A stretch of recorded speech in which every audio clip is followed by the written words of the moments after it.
I don't know. 11 Alive's Molly Oak is in studio with us tonight. So, Molly, that man has filed a federal lawsuit. Take your backpack off. Can you explain what before you go on the ground, take your backpack off? In the wee hours of March 4th, 2022, Paulding County, Georgia, woke up not to birds chirping, but to a curious case of alleged car break-ins. Cue Deputy Michael McMaster, Paulding's own Sherlock Holmes, minus the detective skills, rushing to the scene. Our protagonist, Tyler Canaris, just a regular guy with a backpack, walking to work, is about to have an unexpectedly rough start to his day. Little did he know he'd be starring in a not-so-glamorous roadside drama, courtesy of Deputy McMaster's quick misjudgment. Continuing from our early morning scene, here's Tyler Canaris, just your average Joe, strutting to work, backpack slung over his shoulder. Little did he know, his backpack was about to make him famous, but for all the wrong reasons. Enter Deputy Michael McMaster, who, spotting Tyler, must have thought he hit the jackpot. Bingo! Our suspect, he probably thought, as he got ready for his moment of heroism. Tyler, on the other hand, was probably wondering if he'd forgotten to zip up his backpack or if he had toilet paper stuck to his shoe, given the way McMaster was eyeballing him. However, the confusion quickly turned to shock as McMaster, with the subtlety of a bull in a china shop, decided Tyler was the star of his car break-in drama. Let me see your hands. Let me see your hands. J&J pockets. Hey you, with the backpack, you're it!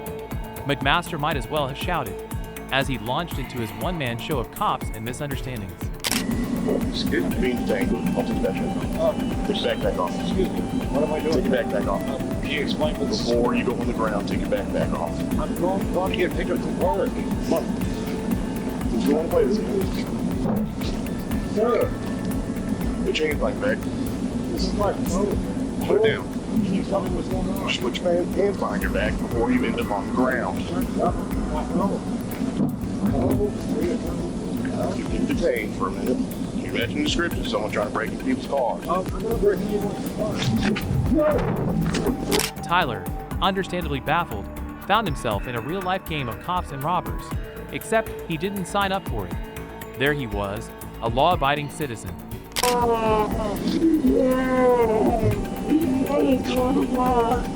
Get my fucking back. You dumb bastard. Suddenly cast as the villain in McMaster's morning action flick. The conversation, if you can call it that, probably went something like this: McMaster demanding Tyler to drop his backpack and put his hands behind his back, and Tyler, channeling his inner confused citizen, trying to figure out if he had accidentally walked onto a movie set. Cut, cut, cut! This isn't in the script, Tyler must have thought, as he tried to defend his innocence. I'm just going to work! Help me! I'm just going to work! I'm just going to work! Ow! Ow! I don't know. Ow! Please! Yep. I'm just picked up from work! Please! No, I'm trying. Please help me! Shut the fuck up. Get up. I'm going to work! You don't be crazy. Ow! Ow! But Deputy McMaster, determined not to let facts get in the way of a good arrest, wasn't having any of it. Tyler's protestations were met with increasing hostility, as McMaster's patience wore thinner than the plot of his car break-in theory. As our roadside drama thickens, we witness Deputy McMaster's commands escalate quicker than a teenager's mood swings. Drop the backpack! Hands behind your back, he barks, probably thinking he's in an action movie. Tyler, on the other hand, is as confused as a chameleon in a bag of Skittles. What's happening? Am I being punked? Are you on camera breaking in the car? No! I just got knocked out now! I bet you are. He lives right up there! What did I do wrong? Hey, 348. Please, I just didn't work! Well, you're under arrest for obstruction. At least. How? I literally just You wrote that don't want to fucking listen. Put your hand behind your back. That's simple. Then I told you you're going to end up on the ground. You still didn't do that. Then your ass ended up on the ground, didn't you? He might have wondered, trying to piece together this real-life jigsaw puzzle, but things turned serious fast. I wasn't trying to! Wasn't trying to. I How old are you? wasn't trying to! How old are you? I'm 29! You're older than me. Act like a fucking man. I'm just trying to get to work! I'm seriously not trying to do anything, please. This is too late. I gotta fix it. I'm just trying to get it right. McMaster, who seems to have left his patients back at the station along with his detective skill, decides it's time for some WWE-style action. Poor Tyler, with no clue why he's suddenly the target of this misplaced WrestleMania tryout, attempts to voice his confusion, but alas, words are no shield against McMaster's impatience. In a matter of seconds, Tyler goes from a confused pedestrian to an unwilling participant in a sidewalk slam. McMaster, forgetting he's a deputy and not a stunt double, tackles Tyler with the finesse of a bull charging at a red cape. The result? Tyler hits the ground with a thud, probably wondering if his backpack contains invisible bricks. I don't know anything wrong. I was trying to explain to you, but you wanted to keep pulling away. So now you're under arrest for obstruction. Yeah. Nope, I told you multiple times. All you had to do was listen. But no, you wanted to be a child, try to pull away. This isn't just an oopsie-daisy moment. Tyler's injuries are as real as they get. We're talking a fractured skull and a shattered collarbone. Ouch! It's like McMaster mistook him for a crash test dummy rather than a human being. The scene is now a mix of pain, confusion, and a glaring example of how not to make an arrest. Alright, let's don our legal caps and get into the murky waters of constitutional violations. First up, we've got Tyler Canaris exercising his First Amendment rights, which, last I checked, included the freedom to say, "Hey, why am I being tackled?" But apparently, in Deputy McMaster's rulebook, asking questions is as welcome as a skunk at a lawn party. Need to check I'm really intro. trying to get to work. No, not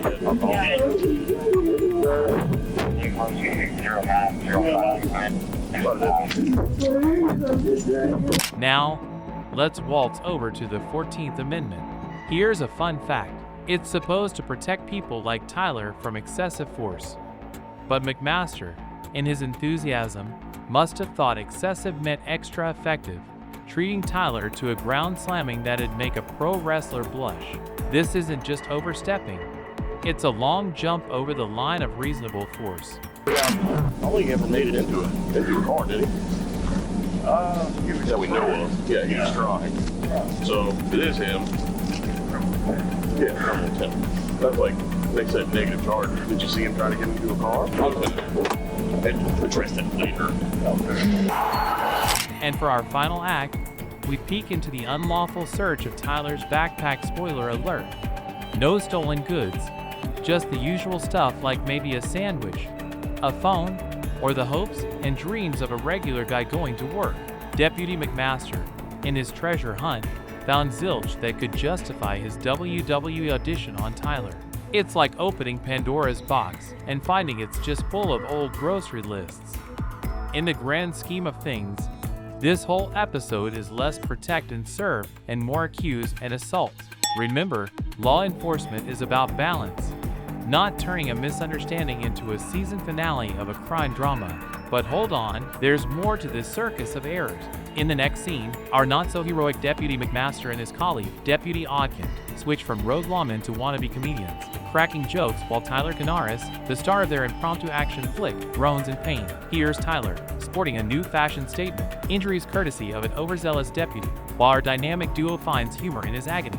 If there were an award for insensitivity, these guys would be clearing space on their mantles. But wait, there's more. Tyler gets a free ride to the hospital, handcuffs included, where he's treated to more mockery instead of sympathy. Oh, and let's not forget the cherry on top. Tyler is charged with obstruction. That's right, in Deputy McMaster's world, getting body slam counts as obstructing justice. Talk about adding insult to injury, literally. As Tyler lies there, probably pondering if Kafka wrote this script, the deputies are outside, possibly high-fiving each other for a job questionably done. Meanwhile, Tyler's got a shattered collarbone, a fractured skull, and a broken thumb, souvenirs from his unexpected encounter with Paulding County's finest. In the tragicomedy that is this situation, the irony is so thick you could cut it with a knife. Tyler's only crime? Being at the wrong place at the wrong time with a backpack. Who knew accessorizing could be so hazardous? Now, let's turn the spotlight on Deputy McMaster's report, a masterpiece of fiction with more plot holes than a bad mystery novel. McMaster's account of the incident would have us believe he's a lone warrior in a dangerous world where backpacks are the enemy. Yeah, I'm gonna tell him. That's like, they said negative charge. Did you see him trying to get into a car? And address that later. He claims the lack of sunlight turned him into a vigilante, because apparently, poor lighting is now a valid excuse for excessive force.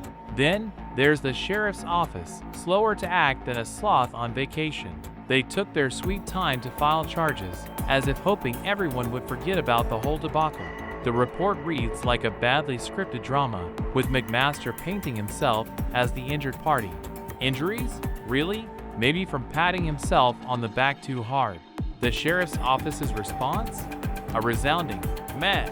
It's as if accountability is a foreign concept in their handbook. McMaster's eventual removal from patrol duties seems less about justice and more like a slap on the wrist with a wet noodle.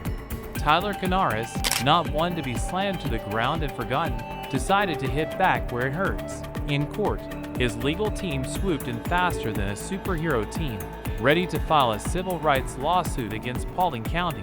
This wasn't just about Canaris. It was a fight for justice against a system that seemed to have misplaced its moral compass. He was taking backpack off and running around for his anybody back. He wouldn't have played this game. He won. Gets it off the screen. He won. Oh, okay. Right. My wife was. I don't think he actually got into the car. I dropped him on his head right there. I got boo-boos too, so I'm okay. But yeah. As the story of Deputy McMaster's overzealous backpack policing hit YouTube, the public outcry was louder than a rock concert. The video spread like wildfire, with viewers shocked and angered by the blatant misuse of power. It was like watching a bad action movie, except it was painfully real. In an interesting twist, Sheriff Gary Gullidge, possibly after realizing this wasn't a Hollywood script, decided to finally take some administrative action against McMaster. The deputy was moved to desk duty, akin to putting a misbehaving child in timeout. It felt like a band-aid on a broken arm, but hey, it's something. This incident turned a harsh spotlight on law enforcement practices, with people demanding more than just a change of desk for errant officers.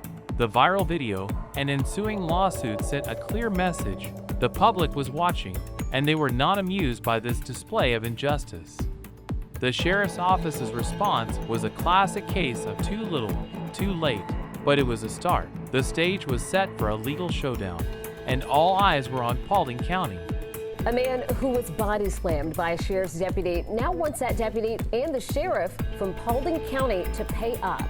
11 Alive's Molly Oak is in studio with us tonight. So Molly, that man has filed a federal lawsuit, and he did it last week.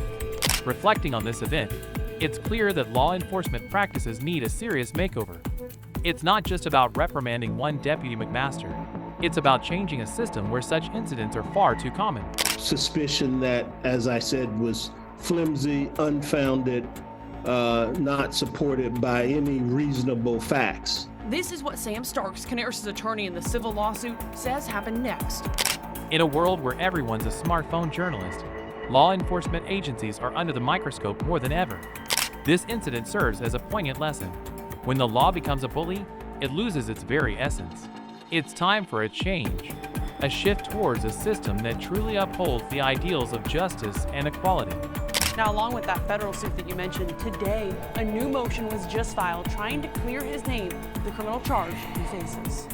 Filed in federal court on Friday, the lawsuit says on March 4th of last year, this man, Tyler Canaris, was walking to work when he was stopped and arrested by now former Paulding County Deputy Michael McMaster. And maybe, just maybe, this case will be a step in that direction.